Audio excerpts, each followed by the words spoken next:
So before we get started, I think it's important that we all understand why we do certain things with technology. And technology, when it comes to task management, can dramatically change the way you do things and make you more efficient. So let's talk about some of those value adds to our own lives that come through task management. One is that we have easy access to our tasks. So regardless of the device that you're on, whether it's your phone, a PDA, a tablet, PDAs are kind of old, tablet, laptop, desktop, whatever it is, you got 10 minutes sitting in the grocery store waiting for something, you can actually work on tasks. So that's a huge plus. Use your time efficiently. Now we have searchable, so all tasks become searchable and historical by nature. So everything within the task that we did in the past, we can write down in our tasks and have that as a historical record for us to search. And more so, it is synchronized among multiple devices that we own. And again, I want to touch back down on do more with less.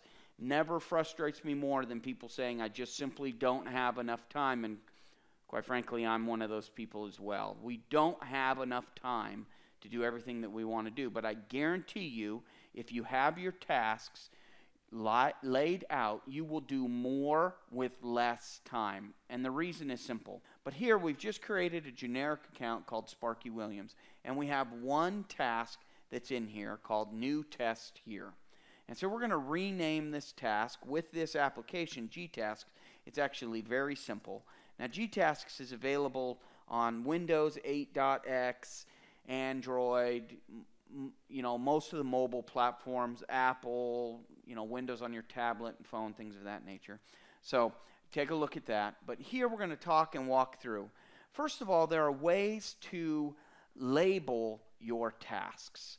So we have different ways that we can actually label and put labels on our tasks. So let's go ahead and just go down here and list out real quick what some of those labels that we may use. If you've seen other videos, I'm all about labeling because it helps you be more organized. So if you go here, and the way I label it is if it's an email task, it's EM2. If I dump it into Evernote, it's EV2. If I dump it into OneNote, it's ON2. If I put it into Dropbox, for example, it's DB2. If I put it on a network share somewhere, it's N2. Now, I know you're saying, golly, why does he have all those different places to store information? Well, you may not. Whoops, and I already made a mistake. You may not have all those different places. But for me, I have several of places that I drop information. And I want to be able to use the right search engine in the right application at the right time to find the information. Remember, I don't want to have to think about it until the task is due. So I put all of these indicators in there so I know quickly where the information is. So if you notice in my sample task here, for example, if I received an email message from someone, I might put in the front EM2. And then I will delete that email message, whatever that email message title is, right? I'll delete it from my email box. Why? Because it reduces the stress for me personally. I don't like a cluttered email box. When it becomes time for me to check on this email thread or this task comes due, I will just simply highlight here, copy it, and then go to my email application. So I'll just select whatever my email application is here, select the search box, and put that in and do a search. And then it will search down through, I don't have any, this is just an example, but it'll search down through my email and find what that email is and allow me to do that. So the due date. So let's talk a little bit about due dates here. Set due dates that are reasonable. I may see an email message I need to respond to today. I'm not going to respond to every email message because if you have 100 email messages, you'll never get through your email. And there may be, message number 49 may be really important. So I may set it for today and then set the reminder of whenever that is. It defaults at 9 a.m. Usually that's where I keep it. And then I can go through and look at those tasks. I can set a reminder if I like. I can have it show up on my live tile in my Windows 8 environment, right, so it flips. And I can put in additional information. Now for me, it may not be anything. This may just be left blank because it's an email message. But let's say I'm following up on something. I will put in the date. So today's date is the 24th of October, 2013, colon. And then I will list out what I'm doing. Follow up with Manny, Mo, and Jack on new tires. Okay? So whatever the thread is, I will do that and put that in here. Let's say then I follow up with them because it's set for the 24th.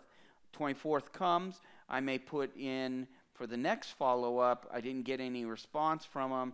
I may say, okay, you know, follow up again.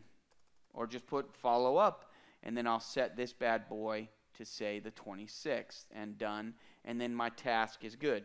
Then when I open up my task here in my upcoming week, see right here, it says in 2 days, I click on it, I see the task, I go down and say, oh, I already followed up with them here, Manny, Mo, and Jack. I'm doing a follow-up again. So that's kind of in general the way you can use tasks and keep everything organized. Again, this synchronizes on all of your devices. So let's look at some real-world examples here, and let's go into my personal tasks. So here I have my personal tasks. I have a lot of tasks that I keep within my environment. And so here, this is a book that I'm writing called Are You Relevant? And these are chapters and headings within the book that I'm writing right now. And so I've placed in this here, Be Prepared is one of the chapters of the book. And here, I don't really have a due date that means anything. This is set out in 2014.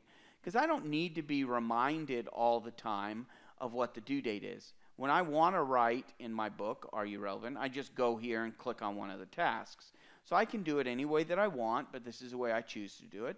And then here I ask myself some questions, and then I answer these questions. So I could be sitting waiting for a bus or doing whatever, and I could just write and jot down some notes. Now I'll go through and edit. And notice here that my next task here is edit answers.